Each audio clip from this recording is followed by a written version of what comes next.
à cette séance où on va cibler les hanches, le bassin et les jambes, évidemment des parties de notre corps bien sollicitées quand on fait du vélo. On va avoir besoin de 2 blocs, d'une sangle, ça peut être une ceinture, un foulard, un traversin si vous en avez, sinon ça peut être un coussin, puis une couverture. Alors on commence, couché sur le dos, une couverture sous la tête, pieds largeur de nos hanches, l'extérieur de nos pieds parallèles. On dépose nos bras, on tourne nos paumes de main vers le plafond. Bien que le sujet de la séance ne soit pas le dos, en ce moment, on donne une pause à notre dos. On offre un moment pour qu'il se détende. Le premier mouvement qu'on va faire, ça va être un mouvement de bassin. On veut bouger le bassin, partir un mouvement, bouger le bassin afin d'aller déposer le bas du dos au sol. Bouger le bassin dans l'autre direction, on parle d'antéversion afin de créer de l'espace dans le bas de notre dos. Donc, allez-y, commencez le mouvement, basculez dans les deux directions, votre bassin. Ça se peut que ça bouge plus ou moins. Je vous invite à faire des répétitions, refaire souvent.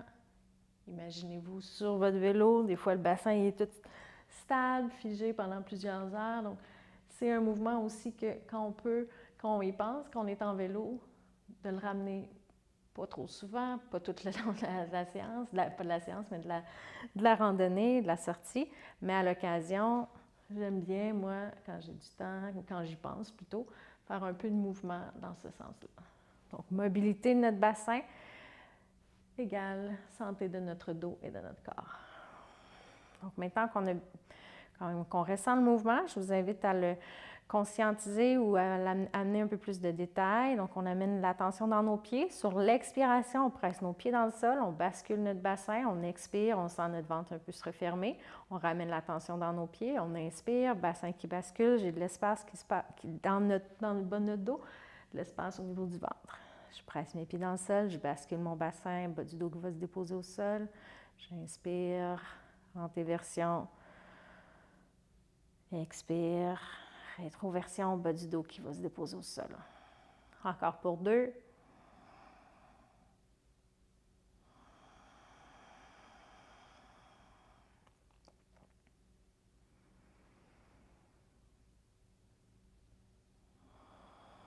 Après votre prochaine expiration, laissez votre bassin revenir dans une position neutre.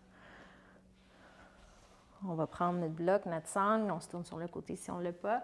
On va venir presser les pieds dans le sol, soulever le bassin, glisser le bloc. Ça peut être aussi un dictionnaire, puis si vous n'en avez pas, le bloc n'est pas non plus obligatoire. Okay? Sous le haut de nos fesses, sacrum. Donc là, on vient stabiliser notre sacrum en l'ancrant sur une surface dure. Si c'est possible, laissez la surface telle qu'elle. Si c'est vraiment inconfortable au niveau osseux, vous pouvez aussi mettre une couverture. Donc, des fois, avec le vélo, on peut avoir un déséquilibre, un déplacement au niveau de notre sacrum. Donc, ça va aider à ramener une neutralité. Si vous faites du vélo de montagne, personnellement, j'ai toujours une jambe un peu plus en avant de l'autre quand je descends. Donc, là, il faut que je travaille à faire l'inverse dans mes randonnées. Mais des fois, je rattrape avec mes séances de yoga. Maintenant, on va prendre notre sangle.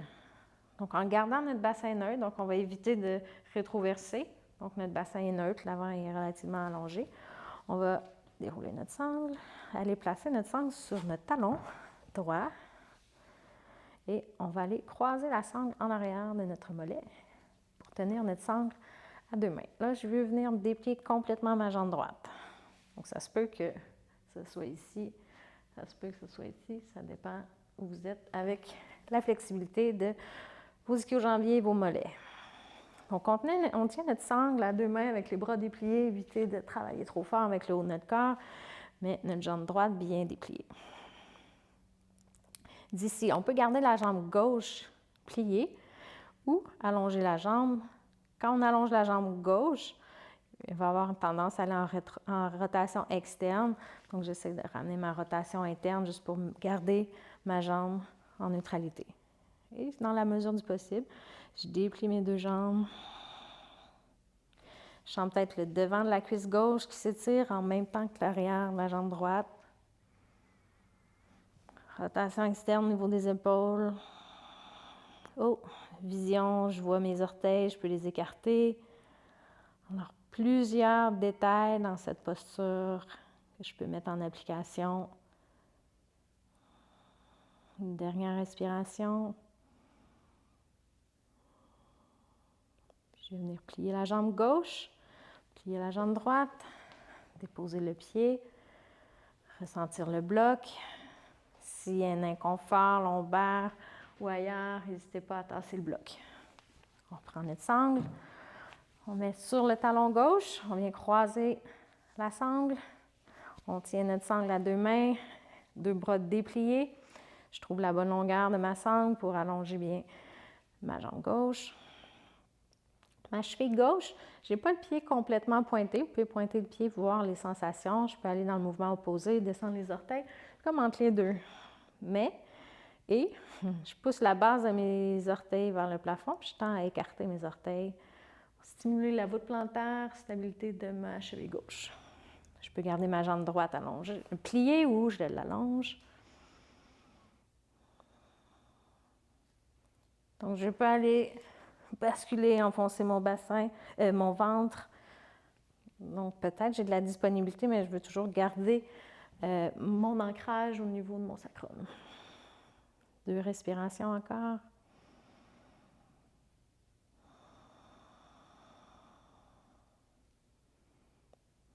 Donc là, ça fait du bien. Nos jambes sont allongées, étirées. Ça se peut que vous ayez toujours une légère microflexion de la jambe. Travaillez à allonger. Prenez plus de la longueur de sangle, prenez la sangle plus longue. Ça va être important pour la santé de vos genoux qu'il n'y ait pas toujours une microflexion. On vient hydrater. OK, on plie la jambe droite, on enlève la sangle. On prend le temps de bien déposer nos 2 pieds au sol. Presser les pieds pour soulever le bassin. Enlever le bloc, déposer le sacrum au sol. Peut-être avez-vous envie de ramener les cuisses vers le ventre. Attendez avant de le faire. Des fois, on compense parce qu'on vient d'allonger le dos, on vient de faire des tensions. Des fois, on veut comme plus retourner dans ce qu'on est habitué. On ramène notre bloc en avant de nous, pas trop loin. On va aller déposer maintenant, avec les jambes pliées, on va aller déposer nos pieds sur notre bloc dans la posture du papillon, avec les pieds supportés par le bloc. Donc, mon bassin neutre, les courbes naturelles de mon dos. Je laisse la gravité attirer mes genoux vers le sol. On ne restera pas là longtemps, juste quelques respirations encore. Détente, toute la région de mon bassin qui accumule de la force et des tensions.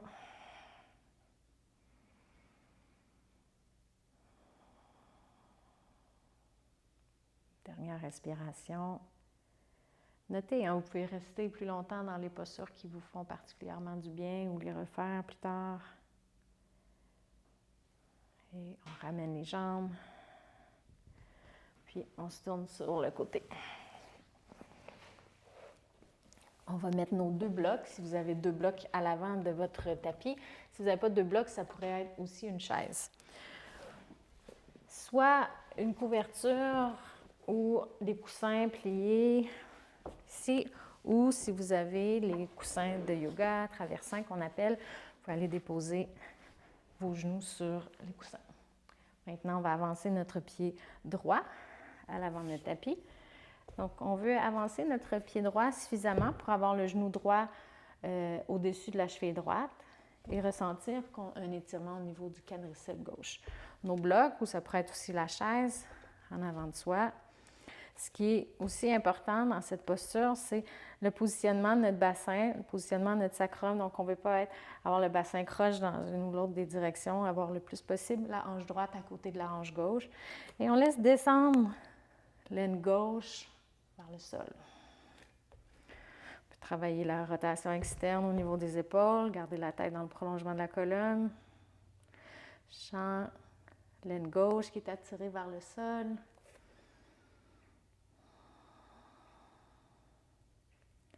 Prochaine inspiration, je déplie un peu ma jambe, j'expire, je plie. J'inspire, je déplie. J'expire, je plie. Je réajuste la distance de mon pied droit si mon genou dépasse ma cheville.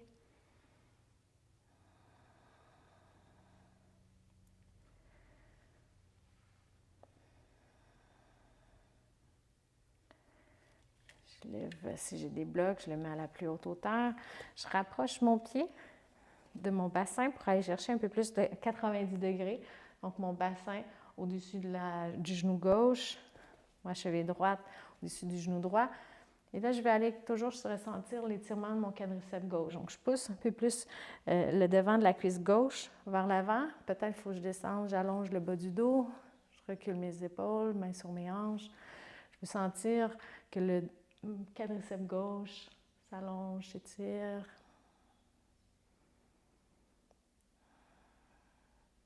Puis, on se réincline vers l'avant pour reprendre nos blocs. On recule le genou droit et on avance le pied gauche. On ajuste nos hanches, on avance notre pied gauche, le pied gauche sous le genou gauche, réajuste la hauteur des blocs. La hauteur des blocs va dépendre de la forme de notre dos. On ne peut pas avoir un dos rond, maintenir notre dos neutre. Donc, si je suis dans une extension, je vais descendre mes blocs. Si au contraire, j'ai le dos rond, je vais les monter. Prenez conscience de votre cuisse droite par rapport à la cuisse gauche. C'est possible qu'en vélo, on n'utilise pas les deux jambes de la même façon, même si, a priori, ça semble un mouvement symétrique. Ça se peut qu'on force toujours un petit peu plus d'une jambe. Donc, ça se peut qu'il y ait une jambe qui est plus forte que l'autre. Ça se peut qu'il y ait une jambe plus flexible que l'autre. Donc, on essaie d'ajuster. On déplie la jambe et on replie. Donc, mon mouvement, descendre le haut de la cuisse, pubis, sentir l'étirement dans un mouvement légèrement dynamique.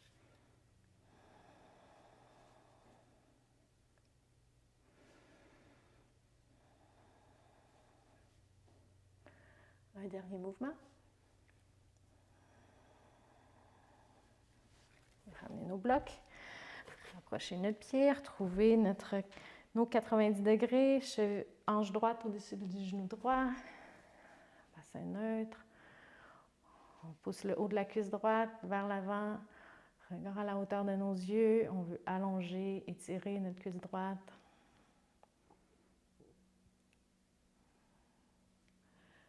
Deux respirations.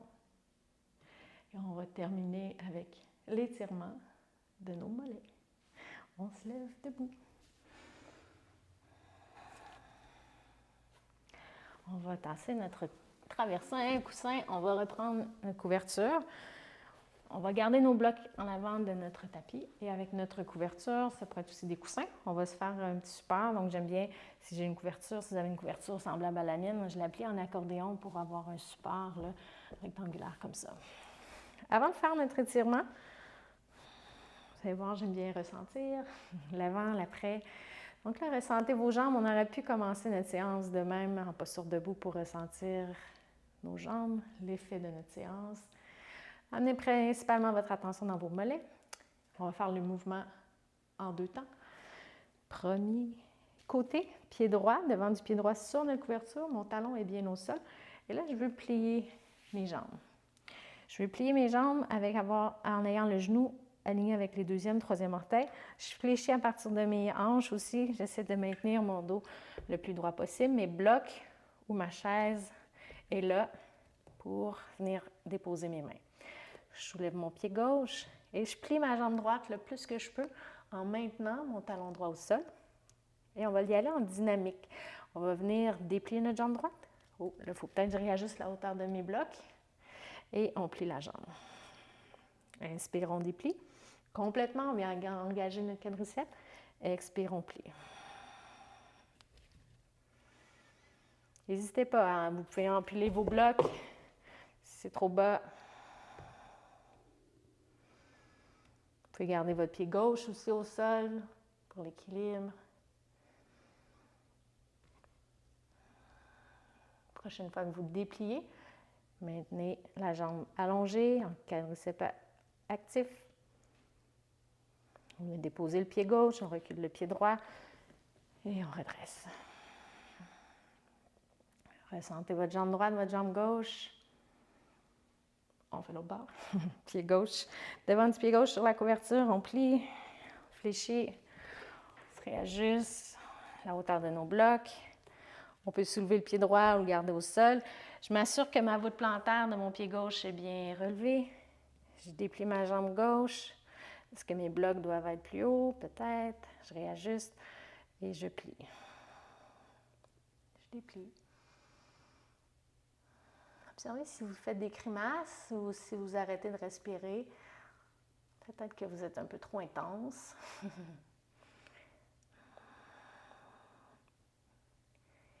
Il y a plein d'avantages à l'intensité. Plein d'utilité. En yoga, un peu moins. Douceur, présence. Prochaine fois que vous dépliez la jambe, gardez la jambe dépliée pour 3 secondes ou 3 minutes. On vient déposer le pied droit, reculer le pied gauche.